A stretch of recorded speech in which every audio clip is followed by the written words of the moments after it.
this morning. Hey, Boomer. Hey, Greg. How are you? I mean, you're asking personally or professionally or as a Patriots fan? Well, let me just say this, okay? There's three of you, and there's one team down there. There's one of me, and there's two teams down here. I feel like I'm at a major disadvantage. Yeah. Things are not going better down there either, I guess. Oh, my what God, you're no. saying.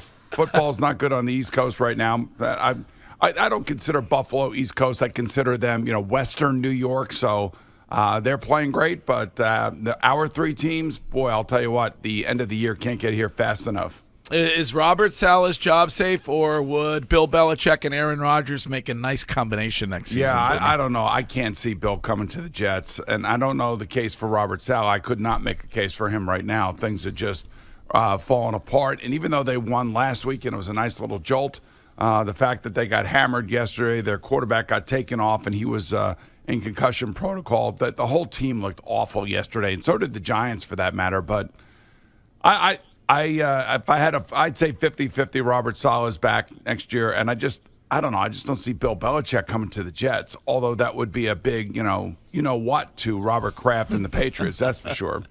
Well, speaking of the Patriots, another week where they're in it in the first half. In fact, they had a lead in near the end of that half, and then it seems like Bailey Zappi struggles a little bit. The offense struggles a little bit in the second half. I started this show well back when, before Courtney was even born, for God's sake. And I have to tell you, I've never seen it look as bad as it has. And even though Bailey did play well in the first half, there's no question about that. I think the defense kind of kept them tight. And again, when you watch Kansas City, you could see that they are offensively challenged, to say the least, even though, at the end of the day, they win. They win because of Andy Reid and Patrick Mahomes, and they're going to be a tough out in the playoffs. I don't care what anybody says, even though they don't have that high-flying offense. But, for the Patriots, it was just a matter of time. I just think the better teams tend to win this time of season, and they win by just going away in the second half, and that's exactly what happened to the Patriots yesterday. Boomer, as a Patriots fan, I think this is the perfect scenario. You play hard, you have a chance. I don't know if you could necessarily win that football game, but you're in it the whole game, and you lose, and you still hold your draft status on where you need to be. So from a Patriots fan's perspective, I think this is perfect for us. Yeah, I guess with all the stuff swirling around Bill Belichick and, the fact that you do have the number 2 pick right now, and there is a possibility. I mean, Carolina did win yesterday, which is amazing. But there's still a possibility at the number 1 pick. Hey, look, the number 2 pick means you're getting one of two can't-miss quarterbacks in the eyes of many NFL scouts. Many NFL people will follow these two quarterbacks, Caleb Williams and, of course, Drake May out of North Carolina. All say that they're can't-miss guys. And I guess holding on to that number 2 spot is going to be really important for the next coach, I guess, and the next structure there in New England. And I'll tell you, it's going to be a lot of building going on over the next couple of years. There's no question about that, especially if Coach Belichick does leave, as has been reported.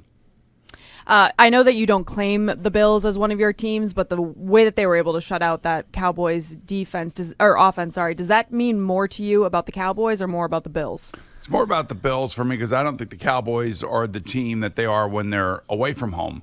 They play at home, Courtney, they're virtually unbeatable. They put up 40 points, it seems like, every game. And then we knew that coming down the wire here that they were going to have a much tougher schedule than the Eagles will have. And the Eagles, after tonight's Seattle game, they play the Giants twice in Arizona. So you look at that schedule, you look at where those games are played, you're thinking, okay, the Eagles should get the number 2 seed in the NFC, and the Cowboys will get the number 5 seed. So it wasn't surprising. I know that the Dallas Cowboys are going to take a lot of heat all across the country today, and I'm sure Dak Prescott will be feeling it. But, that's the price you pay when you play for the Dallas Cowboys. On the other side, Josh Allen's been a monster the last 4 weeks. He's the same guy that we saw in week 2, 3, and 4 before they went to London.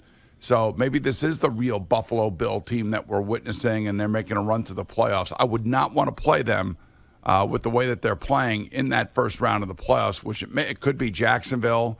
It could be, I don't think it will be Baltimore. Baltimore's probably going to get the number 1 seed. And it could be Miami. Miami and Buffalo would be a hell of a first-round matchup. When it comes to Bill Belichick this morning, Boomer, where are you on the dueling reports on him? Tom E. Curran saying the decision was made by Robert Kraft after the game in Germany that he was done, and then Ian Rappaport yesterday saying no decision has been made yet.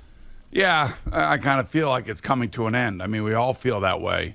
And it's just, how is it going to end? Is it going to end, with some sort of understanding that, hey, you've been a great employee, you've been a great coach, you bought me a lot of money, we created, Patriot Place and Gillette Stadium, and we've always been at the forefront of the NFL with you here as a head coach, and let him go clean and let him go figure out where he wants to go after this? Or do they try to trade him, and does Bill play hardball with that? I mean, I just hope that it isn't acrimonious. I want it to be, I don't know, I guess I'm somewhat of a romantic in this regard. These two men have done amazing things up there in New England.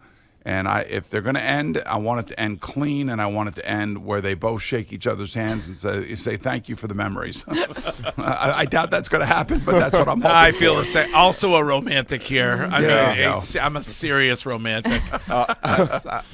Boomer, if you were running an NFL organization, would you trade a first-round pick for Bill Belichick?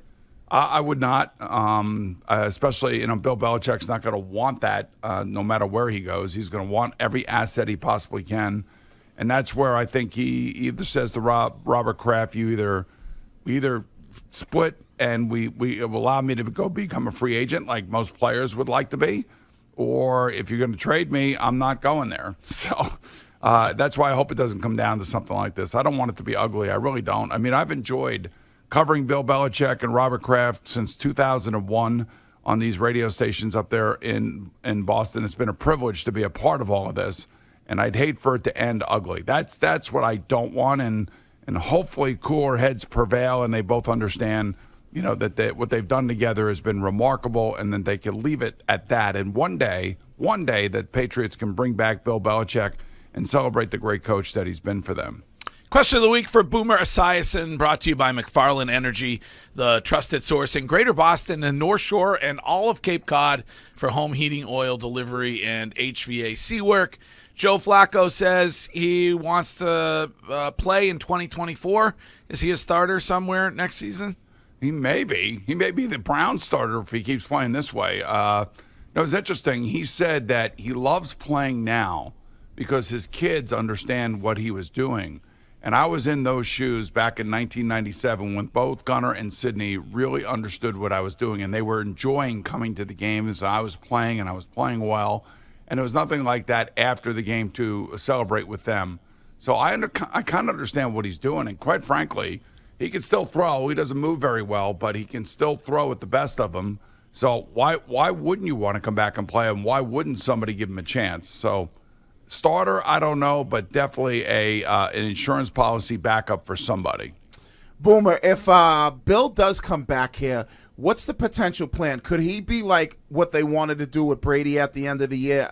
His career is kind of be a year-to-year guy, or would there be something that would be a little bit more set in stone in the sense of like, all right, we would take you back as on a 3-year deal? I don't think anybody wants to be a lame duck coach. Nobody wants to go into a year where there's nothing left at the end of it. And I think Mike Tomlin's in that same situation in Pittsburgh, I believe. So in other words, if Tomlin comes back for Pittsburgh, it'll be the last year of his contract. It's no fun being that lame duck coach, and because the players know it, everybody in the building knows it.